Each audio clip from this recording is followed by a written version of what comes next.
Nun pequeno pobo de Galicia... Arredemo, a esta sopa faltalle algo. Non me sabe como antes, así ninguén se vai parar a probala. Pero non sabía que a moitos kilómetros de alí Tania e Tombi tramaban algo e comenzaron a súa viaxe polo Océano Índico e Mar Mediterráneo ata Galicia. Que bonita paisaxe e canta xente camiñando. Pois sí, pero estame entrando a fame.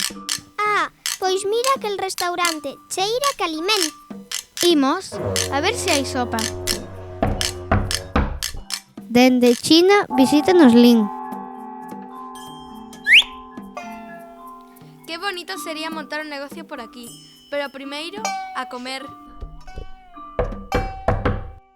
Félix e Dragón regresan despois de moitos anos dende México. Ei, Félix, será aquela a casiña dos tíos?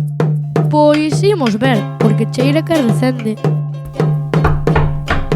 E dende África tamén nos visita Maquena. Que frío por aquí e que verde todo. Non se parece nada a miña aldea en Kenia. Vou ver que se come por aquí.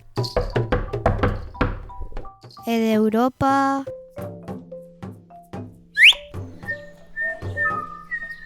Nin gaitas nin pandeiretas por aquí.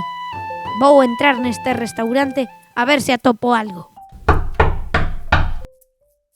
Así se xuntaron todos arredor da mesa. Que bonito ter a casa chea. Hoxe só preparei sopa. Queredes probala? Mentras se facía, a casa encheuse de vida. Como chegastedes aquí? Coadli máis eu viñemos visitar a familia despois de moitos anos. A mí encántame Santiago para facer un negocio. E vos? Tombi e mais eu estamos de viaxe, probando novas comidas. Pois eu vin escoitar a música galega, que é moi parecida á irlandesa porque ten as mesmas raíces.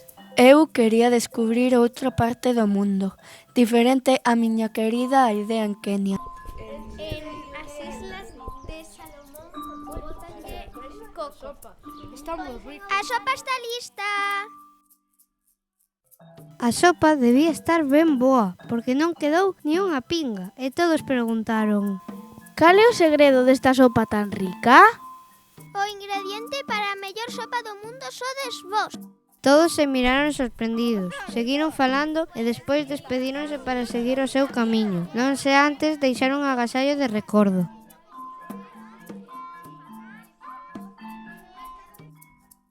Xa atopei o que lle faltaba a miña sopa. Compartila.